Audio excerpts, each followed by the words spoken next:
नमस्कार साथियों, मैं पिछली क्लास में बताया था कि जो अनेकांतवाद था वो क्या है? अनेकवांत जो अनेकांतवाद है, मैंने स्पष्ट से बोला था, ये तथ्यों जो ब्रह्मांड के जो भी तत्व हैं, जो भी द्रव्य हैं, उनके बारे में जानकारी है, उससे ये ताल्लुकात है, उससे ये मतलब है।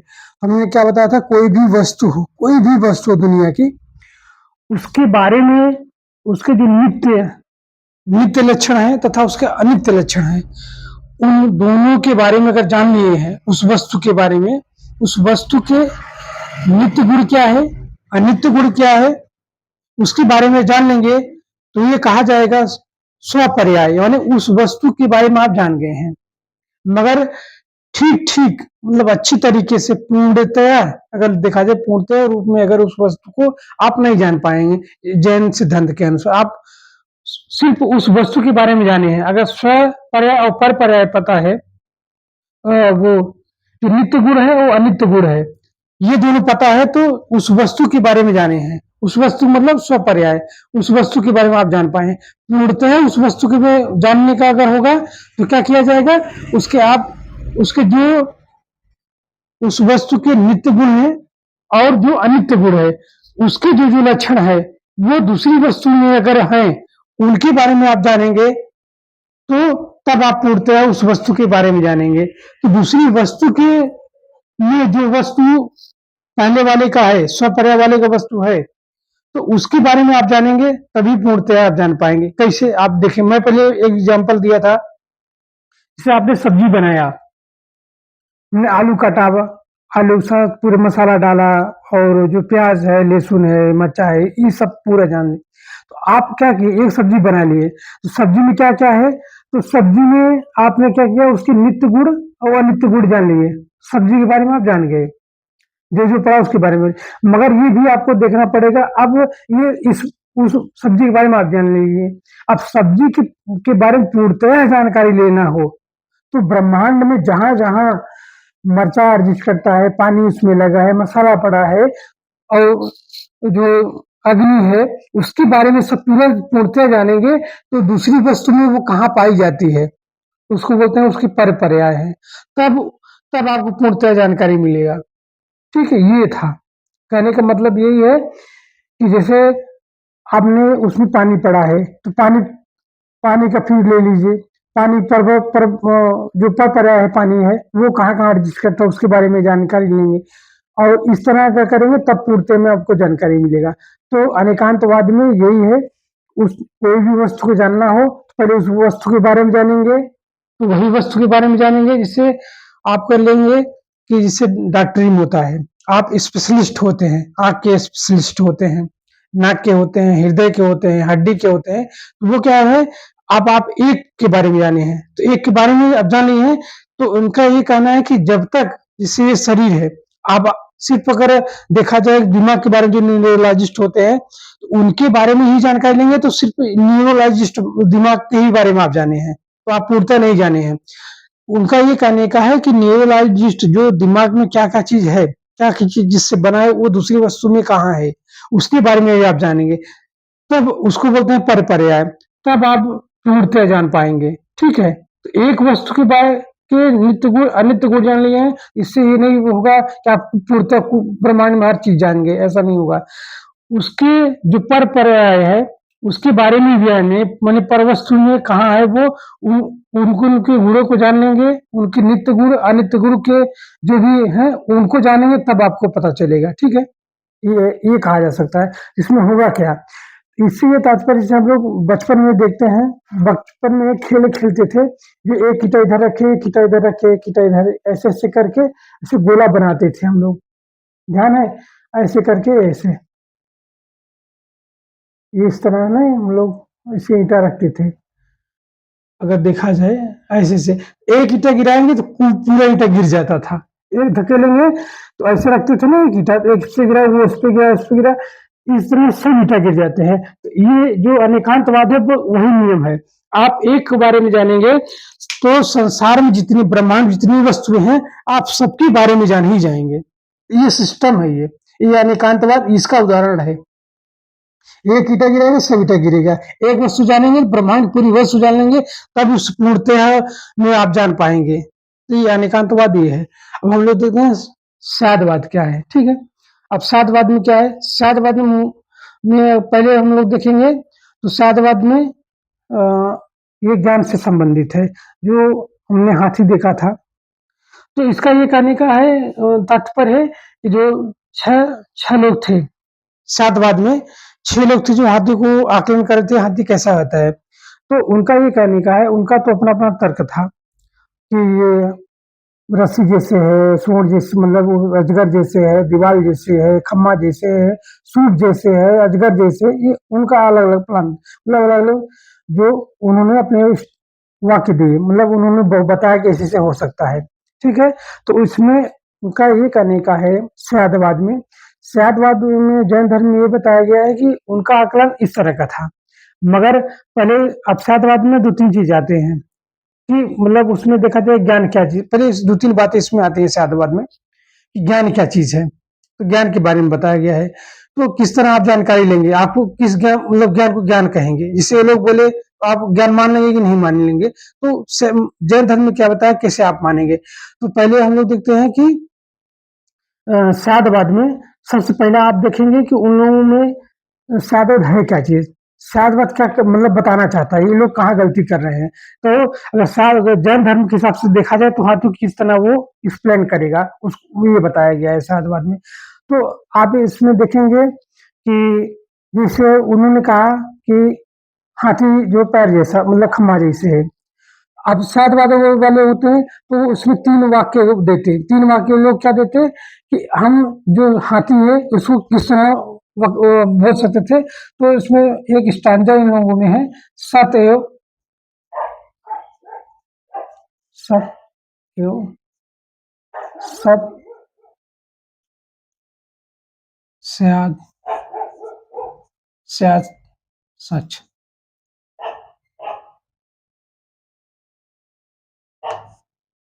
ठीक, तो इनका ये कहने का है सत एवं सत स्याद सत।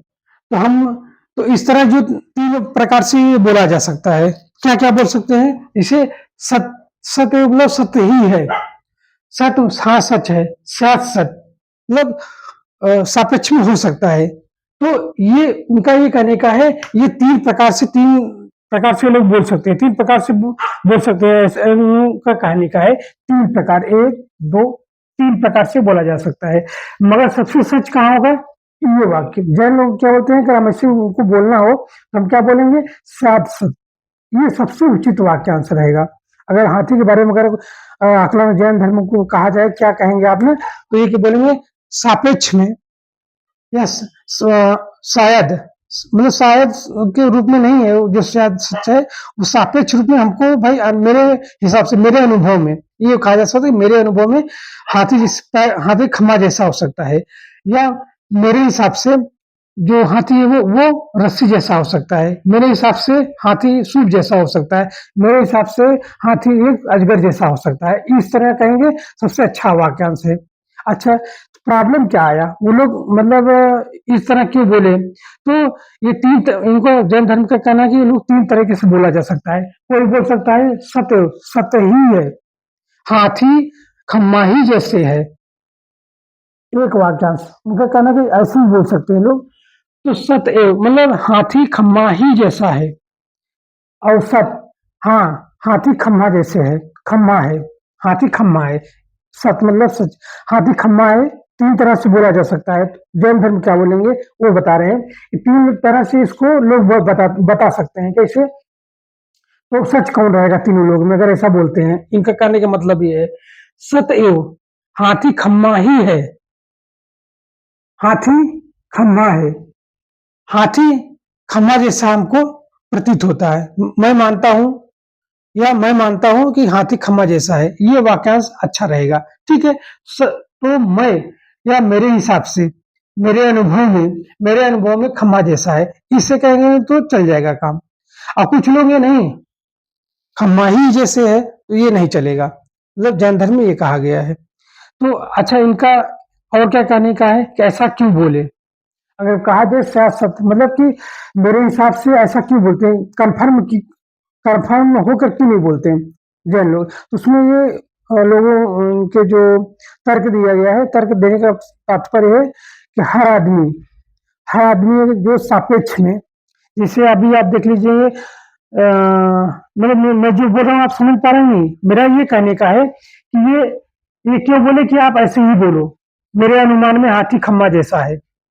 आप क्यों ना बोले कि नहीं खम्मा ही है, ऐसा क्यों नहीं बोल सकते? ये जैन लोगों का ये तर्क है कि ऐसा आप नहीं बोल सकते, क्योंकि आप जिस सिचुएशन में होते हैं, उस सिचुएशन के हिसाब से आप ऑब्जर्वेशन करते हैं, किसी चीज का निर्णय लेते हैं, किसी चीज का आप प्रतीत होते हैं। जैसे आप मान लीजिए, जैसे हम लोगों को क्या होता है कि जिसे कहा जाए कि जो पर्दा देखते हैं, डॉक्टरी में लग नहीं रहता, हरे कलर में होता है, तो वो अगर आप देखेंगे, और सिंगल आप जाते हैं, अगर सिंगल में जो रहता है रेड लाइट, येलो और ग्रीन होता है, तो अभी क्या है कि अगर देखा जाए अ, गाय हो गया या कुत्ता है, बिल्ली है, अगर बिल्ली का देखेंगे ना, इनको लाल कलर नहीं स्पष्ट होता है, ये नहीं समझ पाएंगे कि लाल कलर को। तो कुछ लोग ऐसा अनुभव होता है कि जिसे हम मानव से भी प्रतीत होता है कि हाँ ये लाल है, हो सकता है वो लाल ना हो, ऐसा भी हो सकता है। और यह हरा की तरह ना हो, एक्चुअल में हम लोगों को दिखता जरूर हो, तो ये आप कह नहीं सकते, क्योंकि इसमें कई स्टेप है। जैसे आप हम लोग अभी प्रमाण में देखेंगे, तो जो इसमें प्रमाण बताया गया है कि जिससे हम लोग देखते हैं, कोई भी चीज देखते हैं तो 4 स्टेप में देखते हैं, जिन लोगों का कहना का है, ठीक है। तो वो अलग, हम लोग उसका चर्चा बाद में करेंगे इसको। तो उनका ये कहने का मतलब ये है कि आप जो देखते हैं, अपने एक वर्ग में देखते हैं, हो सकता है दूसरे की कुछ और प्रतीत हो, तो ऐसा भी हो सकता है।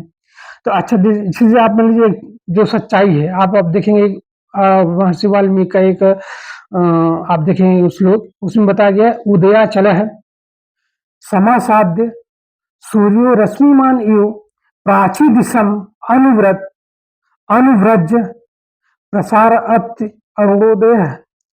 प्राची दिशम अनुव्रज प्रसरत्य अरुणोदय।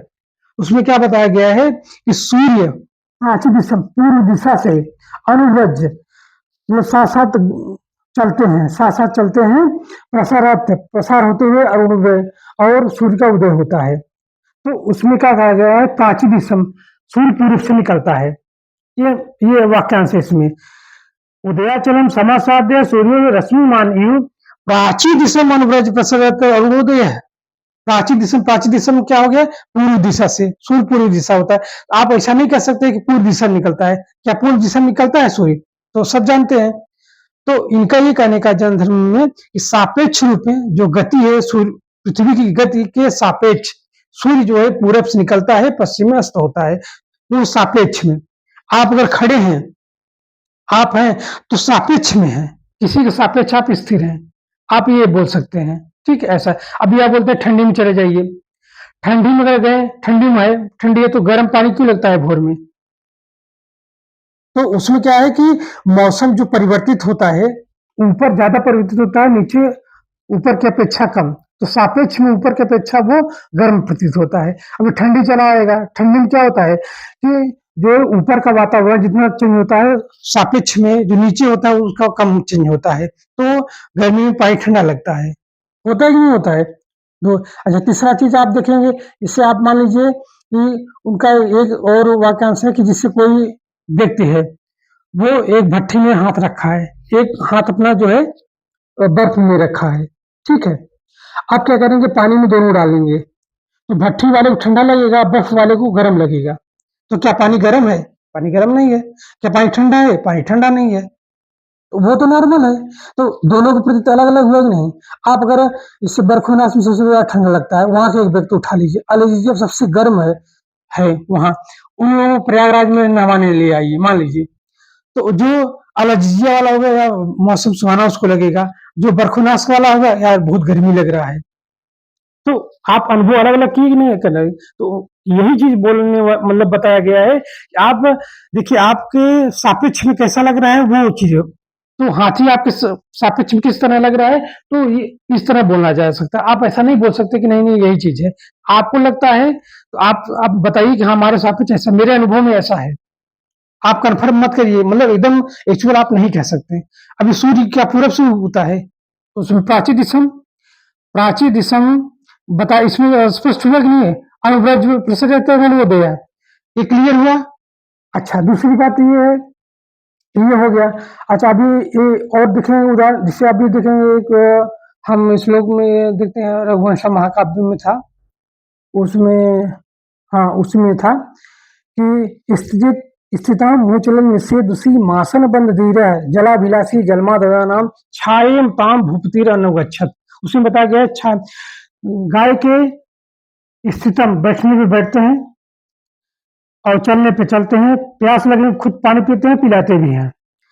तो छायेम ताम भूपतिर अनुगच्छत, छाया की तरह दिलीप जो है गाय के पीछे पीछे चले। तो छाया छाया अटैच रहता है, आपके शरीर से अटैच रहता है, मगर वो अटैच नहीं है दिलीप जी। थोड़ा मतलब वो पीछे के सेंस में कहा गया है। तो कुछ बातें ऐसे ऐसे कहा कह देते हैं। तो एक्चुअल क्या है वो थोड़ा मिला जुला भी बोला जा सकता है। तो आप एक्चुअल इस तरह नहीं कह सकते, नहीं अभी आप बोल देंगे कि नहीं राजा दिलीप जी छाया की तरह ही चले, आप ऐसे नहीं बोले। छाया ताम भूपति रहना गच्छत, अगर धूप का छाया रहेगा तो आपके शरीर से लगा हुआ रहेगा, हल्का सा टच रहेगा ही। मगर गाय जो है, गाय के पीछे है, न कि टच होकर चल रहे हैं। ठीक है, मतलब एक सेंस में बोल रहा हूँ। इस तरह आप कन्फर्म में या आप श्योरिटी में नहीं कह सकते कोई बात। तो उनका कहना है आप सापेक्ष बल ऐसा बोल सकते हैं, तो ये अच्छा रहेगा, हर जगह वैलिड रहेगा, ऐसा इनका ये मानने का है। ठीक है, तो ये इनका कहने का, कोई भी आप रखिए बात, आप शायद में रखिए, सात सत्य, तो इस तरह आप रखा जा सकता है। अच्छा, अभी देखिए एक और वाक्य है, the coward die many time before their death but courageous but once. The coward die many time before their death but courageous but once. अब आप देखिए, मतलब कायर लोग मरने से पहले कई बार मर जाते हैं, जो साहसी लोग मरने से पहले एक बार मरते हैं। कायर लोग कभी क्या मतलब डरते नहीं होंगे? डरते हैं, तो बोलने के तो बोल दिया जाएगा। तो ये रहा। अच्छा, ये स्पष्ट हुआ ये चीज, तो क्या बोलना चाहिए, तो सात सत्य इस तरह बोला जा सकता, तो ये रहा। तो इस तरह इनको बताया गया सात का ये सच्चा है। सात मतलब ये है, कोई भी मतलब सात उससे तात्पर्य यही, कोई आप बोलिए, कोई भी चीज बोलिए, कन्फर्म नहीं बोलने का मतलब, एकदम श्योरिटी मत बोलिए, जो बोलिए मतलब सापेक्ष, मेरे हिसाब से, मेरे अनुभव में इस तरह बोलिए। ठीक है, इस तरह। तो ये रहा साधवाद। साध में दूसरा पक्ष क्या अगर बोला जाए, ये बोले हैं, इनका ये कहने का है, तो आप एक काम करिए, तो सच, जो भी सच है दुनिया में, आप किस तरह बोला जा सकता है। इनके दूसरा सिद्धांत इसी में है, सिद्धांत में कि आप एक काम करिए, सप्तभंगी ये सिद्धांत है, उसमें सात प्रकार से आप किसी बात को रख सकते हैं। कैसे रख सकते हैं, उसको सच कैसे बोलेंगे, मतलब इसे इनका मतलब इस तरह समझिए, जैसे कोई भी रहता है, हम लोग क्या करते हैं अक्सर उत्तर क्या देते हैं, हाँ या नहीं देते हैं। आप काम किए, हाँ, आप काम किए, नहीं किए, तो दो दो नहीं हो सकता। आप सात प्रकार से उत्तर दे सकते हैं कोई भी चीज को। अगर सात प्रकार रखेंगे तो सात प्रकार से कोई भी चीज किसी तरह पूछे आप बता सकते हैं। उनका ये कहने का है, तो उसको सख्त भंगी सिद्धांत बोलते हैं। सात प्रकार से कैसे हो सकता है, हमने ये पहले भी बताया था, जो चतुष्कोण टीम ने बताया था, उसी से संपर्क में है। आप ऐसे समझिए इसको, जैसे इसमें बोलिए भाव, भाव का मतलब हो जाएगा है, इसमें है। और दूसरा क्या है, अभाव, अभाव इसमें नहीं है, इसका भाव है नहीं है। ठीक है, ये भावाभाव में क्या हो जाएगा, भावा भाव, भावाभाव। ठीक है, चौथा क्या है, न भाव न अभाव। एक काम करिए, मैं यही लिख देता हूँ, छोड़िए, अच्छा रहेगा। तो इसमें हो जाएगा, और है नहीं है, न, चौथा है न तो है, न है, न तो नहीं है, न तो नहीं है।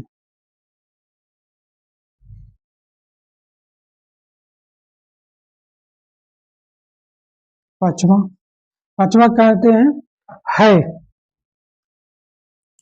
पर कहा नहीं जा सकता, कहा नहीं जा सकता।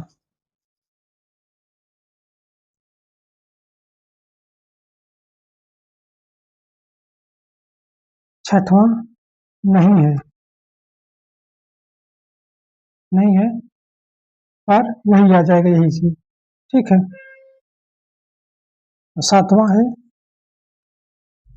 है, नहीं है, कहा नहीं जा सकता। ठीक है ये।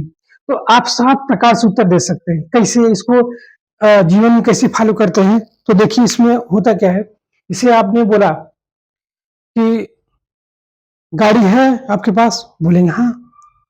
अगर है तो बोलिए हाँ, आपके पास गाड़ी है। अगर नहीं है तो बोलिए नहीं है, मेरे पास नहीं है। अच्छा, अब क्या फंसा इसमें, है भी और नहीं भी है और नहीं, है और नहीं। अब इसको कैसे बोलेंगे, है भी और नहीं भी है। तो अब इसमें क्या है, जिससे आप देखेंगे आपको ध्यान होगा कि जो हिरण्यकश्यप का वध किए थे, तो विष्णु जी के ने अवतार लिया था नरसिंह का, नर और सिंह का। तो आप अगर बोलेंगे, उसमें आप एग्जाम्पल रखिए, उसमें आप क्या बोलेंगे, आप सोचिए। आप क्या बोल सकते हैं, वो नर है, नहीं बोल सकते, या सिंह है, नहीं बोल सकते। मतलब इसमें अब दोनों से आंसर आप नहीं दे सकते। नरसिंह का जो रूप था, आधा शरीर सिंह था और आधा शरीर नर का था। तो नरसिंह का जो नरसिंह का रूप था, वो आप क्या ये दोनों से आंसर दे सकते हैं? नहीं दे सकते आप। तो क्या होगा, क्या अभी आप इधर इतना शरीर लेंगे ऊपर तक का, क्या सिंह है? हाँ है। फिर इसके नीचे करेंगे, क्या सिंह है? नहीं है।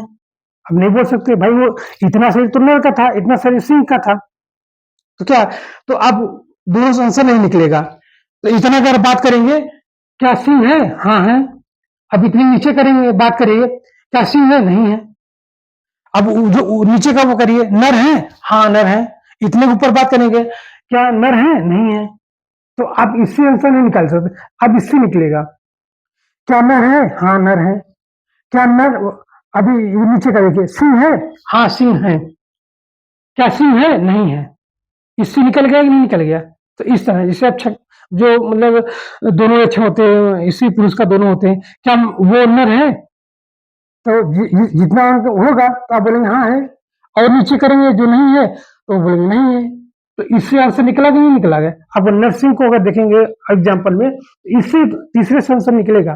तो सच्चा, जो सच्चाई है वो ये तीसरे वाक्य से निकला कि नहीं निकला? तो बताएं, इसी तरह निकाला जाता है।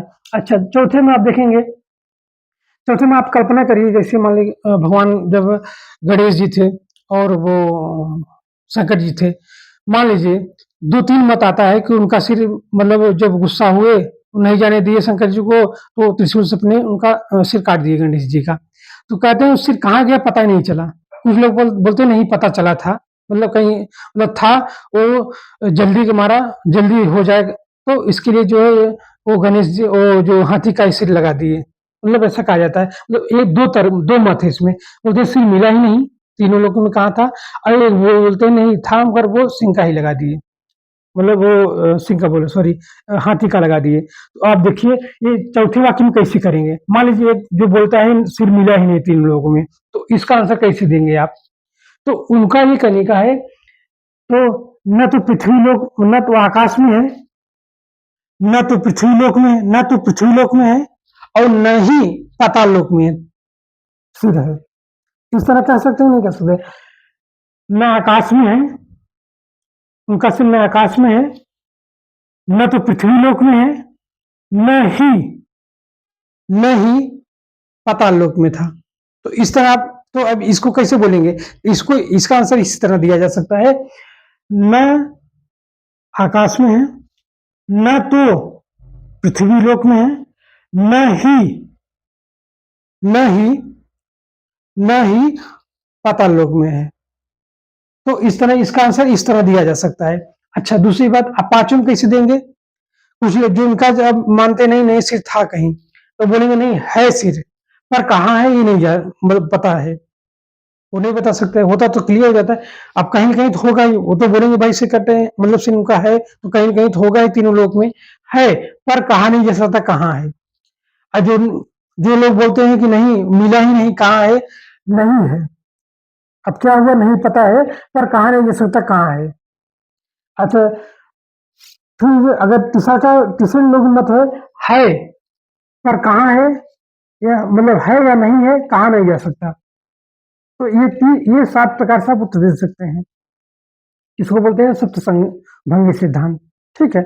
अब ये रहा, तो एक पक्ष इसका ये रहा, सात सत का। सात किस तरह बोला जाता है, आप मतलब कंफर्म में एकदम नहीं बोल सकते हैं, इस तरह बोला जाता है। हर चीज सापेक्ष में, हर चीज सापेक्ष में है, कोई भी है, इसे कोई भी चीज रहेगा आप सापेक्ष में स्थित है। जैसे अभी आप मान लीजिए, तो सूर्य है और पृथ्वी है, तो सूर्य के सापेक्ष पृथ्वी गति कर रही है, परिक्रमा कर रही है, सूर्य के सापेक्ष अगर देखा जाए, तो ये एक प्रकार से एक स्थिर जो परिक्रमा परिपथ है। थोड़ा बहुत तो जुलाई और जनवरी में आगे पीछे होते हैं, जो उपसूर्य अपसूर्य रहता है, वो अलग बात है। नहीं देखा जाए तो एक, अगर एक जिससे मौसम का दीर्घ जो है जलवायु होता है, तो अगर आप देखिए एवरेज निकालेंगे एक प्रकार से, एवरेज तो स्थिर हो जाएगा, एवरेज निकालेंगे मतलब स्थिर है, तो पृथ्वी सूर्य के आप सापेक्ष पृथ्वी स्थिर है अपेक्षाकृत। तो आप ये बोल सकते हैं ना, जहां जहां सूर्य रहेगा वहीं वहीं पृथ्वी रहेगा। तो कहीं भी ले सूर्य को ले जाइए, पृथ्वी वहां ऑटोमेटिक चली जाएगी, क्योंकि वो सापेक्ष में है। तो सूर्य के सापेक्ष में पृथ्वी है, पृथ्वी के सापेक्ष में चंद्रमा है, तो ये सापेक्ष में रहेगा। अभी जितने भी ग्रह उपग्रह छोड़े गए हैं पृथ्वी पर मानव द्वारा, तो वो पृथ्वी जहाँ रहेगी वहीं वो रहेंगे, क्योंकि वो सापेक्ष में है सब। तो हर चीज सापेक्ष में है, आप एकदम कंफर्म नहीं बोलते कि नहीं नहीं यही है। तो इस तरह जन लोगों का यही कहने का है। अच्छा, प्रमाण भी जन लोग क्या मानते हैं, प्रमाण जो है, प्रमाण में 3 ही प्रमाण मानते हैं। तो एक प्रत्यक्ष है, एक अनुमान है, और एक शब्द है। जो श्रुति होता है, शब्द एक ही बात है। तो प्रमाण भी तीन प्रकार से प्रमाण मानते हैं। कौन कौन है प्रमाण में, ये चालू भी बंद है। तो प्रमाण में 3 प्रमाण है। कौन कौन प्रमाण है, एक है प्रत्यक्ष। तो इसमें ध्यान रखिएगा, जो प्रत्यक्ष है, जो प्रत्यक्ष ज्ञान है, जो जैन धर्म में उसको अपरोक्ष बोला गया है, ये थोड़ा ध्यान रखिएगा। तो आप प्रमाण में अगर करेंगे ना, हाँ यहाँ पर आ जाएगा, प्रमाण है यहाँ पे, मैं प्रमाण में है, प्रमाण में 3 प्रमाण माने हैं। ठीक है, प्रमाण 3 प्रमाण माने मतलब 2 प्रमाण, एक है अपरोक्ष, एक है परोक्ष, परोक्ष ज्ञान, और एक है अपरोक्ष ज्ञान। अपरोक्ष अपरोक्ष ज्ञान प्रमाण, प्रमाण है ना, परोक्ष प्रमाण, अपरोक्ष प्रमाण। अच्छा, परोक्ष प्रमाण में क्या मानेंगे, जिसमें इंद्रियां बीच में आए, जो 5 इंद्रियां हम लोगों का है, टच है, आंख है, जो आंख है, नाक है, मुंह है, और कान है, और शरीर जो स्पर्श वाला है, तो अगर बीच में आए तो परोक्ष प्रमाण है। ठीक है। प्रत्यक्ष जो अपरोक्ष है, परोक्ष है अप्रोच, मतलब ये डायरेक्ट है इनडायरेक्ट है, आप ऐसे समझिए। परोक्ष मतलब अपरोक्ष मतलब डायरेक्ट, वही हुआ प्रत्यक्ष हुआ। तो प्रत्यक्ष का हम अलग बताएंगे, पहले हम लोग समझेंगे परोक्ष प्रमाण क्या है, जिसमें इंद्रियां, इसमें 2 प्रकार है। तो इसमें क्या क्या है, एक अनुमान हो जाता है, एक अनुमान है,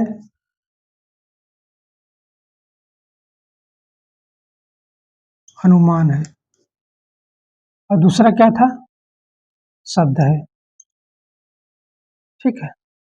अच्छा, अब इसमें भी आप देखेंगे ना, तो अनुमान हो गया, अनुमान का मतलब ये हो गया, जैसे मान लीजिए कि एक अनुमान कैसे लगाएंगे, अनुमान क्या चीज हो सकता है, अनुमान में जैसे मान लीजिए कि आप एक गाड़ी थी, बस है, या बस है, तो बस को कोई जो है एक स्थान से, ए से स्थान से लेके बी स्थान पे ले गया है, आप जान गए हैं कोई मानो उसके कोई ड्राइवर होगा लेके तभी गया होगा। आप अगर गाड़ी यहाँ थी, यहाँ से वहाँ हो गया, आप ये मान के चलेंगे कोई ड्राइवर रहा होगा वहाँ से यहाँ लेके गया होगा, ये कन्फर्म है। ये आपके अब देखे नहीं है, उसको जाते हुए देखे नहीं है, घर पर आए, आप सुबह मान ली गाड़ी खड़ी किए थे अपना, चाबी उसमें लगा हुआ था, गाड़ी वहां से ए स्थान से बी स्थान पहुंचा दिया गया है, बी स्थान पे खड़ी है, ए स्थान पे आप खड़ी की बी स्थान पे खड़ी है। आप ये अनुमान लगा सकते हैं कोई न होगा जो ड्राइवर ही होगा, वो यहाँ से लेके बी स्थान पे पहुंचाया है, ये क्लियर है, ये अनुमान है, आप देखे नहीं है, अगर अनुमान से लगा ले कोई होगा हटा दिया होगा कोई प्रॉब्लम की वजह से, ये अनुमान है। शब्द क्या है? शब्द में जो भी मुनि के शब्द हैं या जो लिखे हुए हैं, ग्रंथ जो है लिखा गया है, वो सब जिस परिष्ठ पर बन हुआ, ये सब जो भी किताबें हैं वो शब्द ही एक प्रकार से वो उसी में आ जाएंगे, ठीक है, वो शब्द में ही आ जाएंगे। तो इस तरह है, ये रहा, ये अनुमान है और शब्द है। अब अपरोक्ष प्रमाण में क्या आ जाएगा? अपरोक्ष प्रमाण में आएगा जो पांचों इंद्रियां न हो, पांचों इंद्रियां इसमें बीच में ना आए, उसे बोलते हैं अपरोक्ष ज्ञान। अपरोक्ष ज्ञान जिससे इसमें तीन तीन चीजें हैं, इसमें तीन प्रकार की चीजें आएंगी, तो कौन कौन हो जाएंगे? एक हो जाएगा, पहला है केवली, केवली। दूसरा मनः पर्याय, मनः पर्याय। तीसरा, तीसरा है अवधि, अवधि, ठीक है। तो इनके द्वारा जो ज्ञान है उसको प्रमाण माना जा सकता है। अनुमान के जो मतलब ज्ञान है वो प्रमाण, अनुमान का जो प्रमाण है वो ज्ञान माना जा सकता है, तो ये समझिए। अब केवली में क्या है? केवली से मैंने बताया था, केवली कौन है? केवली से तात्पर्य है जो अनेकांतवाद, ये सिस्टम जो सपर्याय और इसके जो लक्षण है, इसके जो लक्षण है अगर मैच करता है तो परपर्याय में उसका पूरा पता करते जाइए, तो उसको बोलते हैं केवली। जो जितने ब्रह्मांड में वस्तुएं सब जानकार होगा उसको केवली बोलते हैं। उसके द्वारा अगर कहीं कोई बातें हैं तो प्रमाण माना जाएगा, ठीक है, तो वो प्रमाण है, वो ज्ञान हो प्रमाण माना जाएगा। मना पर्याय में जो सामने वाले व्यक्ति का मन में क्या चल रहा है वो अगर जान जाएगा तो उसको कोई भी मुनि होगा तो दूसरे व्यक्ति के मन में क्या चल रहा है उसके बारे में अगर जान लेते हैं, उसको भी प्रमाण माना जाएगा जो वो बोलेंगे। तो ये बोला गया है इसमें। अवधि ज्ञान में, अवधि ज्ञान में बोला गया है कि इसे त्रिकालदर्शी होता है, त्रिकालदर्शी, तीनों लोक में इसमें क्या होता है, इससे मन होता है ना, किसी भी ग्रह पर तुरंत पहुंच जाएगा और किसी भी स्थान पे पहुंचा जा सकता है तुरंत। तो इसमें क्या है, इसमें कभी भी जो समय और पूर्व काल में भी पहुंच जाए, मतलब भूतकाल में भी पहुंच जाए, वर्तमान में भी काल पहुंच जाए, भविष्य काल में भी पहुंच जाए, भविष्य काल के जो भी घटनाएं उसके बारे में जान जाए, या भूतकाल में जो घटनाएं घटी है आज से कई वर्ष पहले वो उसके बारे में भी बता सकता है, वो उसको बोलते हैं अवधि ज्ञान, ठीक है। तो इसको त्रिकालदर्शी, तीनों कालों में, त्रिकाल, तीनों कालों में जो जानकार है, तीनों कालों के घटित घटनाओं के बारे में जो जानकार हो सके उसको बोलते हैं अवधि ज्ञान, ठीक है। ये रहे प्रमाण, इनके द्वारा जो है प्रमाण वो ज्ञान है, ठीक है, जो ज्ञान रहेगा इनके द्वारा जो ज्ञान रहेगा वो प्रमाण है, ठीक है। तो ये रहे आपके प्रमाण तीन प्रकार के हुए, ठीक है। तो ये अनेकांत हो गया, स्यादवाद हो गया, ये स्यादवाद में हम लोग देखेंगे सप्तभंगी का सिद्धांत और स्यादवाद में किस तरह क्या बोला जाता है इसके बारे में मैंने बताया, सप्तभंगी का सिद्धांत बताया और प्रमाण बताया, ठीक है। तो आज इतना तक, हम लोग नेक्स्ट क्लास में और आगे चैप्टर बताएंगे, ठीक है। Thank you.